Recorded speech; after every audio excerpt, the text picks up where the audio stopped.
Saya sendiri menghanut filosofi 1000 kawan terlalu sedikit, 1 lawan terlalu banyak.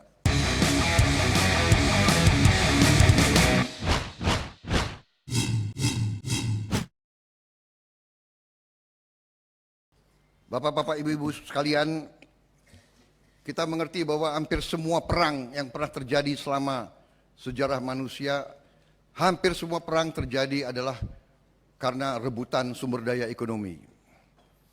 Katakanlah ideologi ujungnya adalah untuk memenangkan suatu faham, tapi ujungnya adalah dengan menguasai sumber daya ekonomi.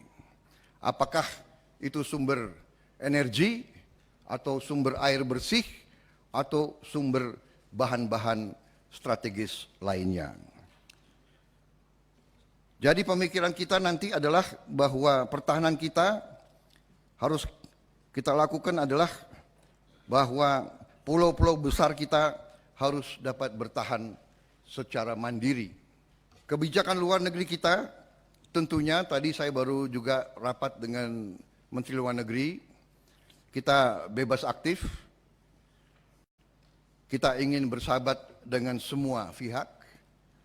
Saya sendiri menghanut filosofi 1000 kawan terlalu sedikit, 1 lawan terlalu banyak. Ibu Ketua dan saudara-saudara sekalian, dalam pandangan saya, pertahanan harus dipandang sebagai sebuah investasi dan bukan hanya sekedar biaya. Defense is not cost, but defense is an investment.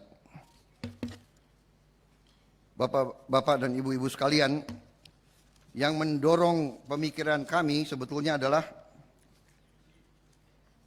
berdasarkan 2 filosofi kuno yang selalu saya gunakan sebagai pegangan dan sebagai pelajaran di mana-mana, dan saya anjurkan kepada seluruh elit bangsa untuk memahami bahwa pelajaran dari Thucydides, the strong will do what they can and the weak will suffer what they must. Yang kuat akan berbuat apa yang dia mampu berbuat, dan yang lemah akan menderita. Karena itu kita yang bertanggung jawab di bidang pertahanan keamanan, kita tidak boleh membiarkan Indonesia lemah. Dengan biaya berapapun menurut saya, Indonesia harus kuat. Kalau tidak, kita akan diinjek-injek oleh bangsa lain. Juga pelajaran ribuan tahun dari seorang ahli sejarah, Vegetius Renatus dari Romawi mengatakan, sic vis pacem para bellum, jika kau menghendaki damai, bersiaplah untuk perang. Hendaknya kita mengajak seluruh komponen yang terlibat untuk mari kita mulai meneruskan membangun sistem pertahanan yang baik dengan efisiensi anggaran dan efisiensi kerja. Salah satu pemandangan kita adalah bahwa kalau tidak ada perdamaian, tidak mungkin ada stabilitas. Kalau tidak ada stabilitas, tidak mungkin ada pertumbuhan dan pembangunan ekonomi. Dan kalau tidak ada pembangunan ekonomi, tidak mungkin ada kemakmuran. Karena itu kita lihat dalam lingkaran yang berat ini, untuk mencapai stabilitas, kita harus melakukan suatu investasi. Pertahanan adalah investasi tersebut. Saya juga ingin menyampaikan dalam perumusan kebijakan umum nanti, saya menganut suatu istilah yang sangat sederhana, kebijakan kita tidak boleh didasarkan atas harapan. Hope is not a policy. Kita jangan berharap, mudah-mudahan tidak ada negara yang akan mengganggu kita. Kemudian maaf, Kita memang bangsa yang beragama, tapi saya perumus kebijakan umum di bidang pertahanan, strategi tidak boleh didasarkan atas doa. Prayer is not a strategy. Policy dan strategi ujungnya adalah investasi. Investasi adalah sumber daya manusia dan teknologi. Doktrin dan strategi yang tepat, kemudian kekuatan yang memadai. Ibu Ketua, saudara-saudara sekalian, kalau dalam gambaran sistem pertahanan negara bisa kita visualisasikan bahwa pertahanan negara itu terdiri dari pertahanan militer dan pertahanan nirmiliter, fisik dan non-fisik. Kita tadi sudah singgung bahwa pertahanan militer yang fisik, komponen pertahanan militer itu terdiri dari komponen utama, komponen cadangan, dan komponen pendukung. Komponen utama tentunya adalah TNI, harus siap menghadapi ancaman militer terbuka. Kemudian pertahanan non-militer, yaitu ada unsur utama, unsur-unsur lain. Ini tentunya akan banyak peran daripada kementerian lembaga di luar bidang pertahanan. Sebagai contoh, kita harus kerjasama dengan Kementerian Pendidikan untuk menyusun komponen cadangan. Pendidikan, latihan perwira-perwira cadangan, kemudian juga latihan-latihan untuk komponen cadangan. Nanti akan banyak peran daripada Kementerian Pendidikan di SMA, SMA, bahkan mungkin sedini mungkin di SMP dan juga nanti di perguruan-perguruan tinggi. Sebagai contoh, kalau kita lihat di negara Amerika, sumber perwira itu mereka dapatkan dari akademi militer, mungkin 20%, 80% adalah perwira cadangan dari universitas-universitas. Ancaman militer, ancaman non-militer, ancaman juga terdapat sekarang ancaman hibrida, setengah militer. Ada aktual dan potensial. Kebijakan pembangunan pertahanan negara tentunya nanti kita inginkan sistem pertahanan yang terintegrasi. Kita ingin wilayah-wilayah pertahanan yang logis, rasional.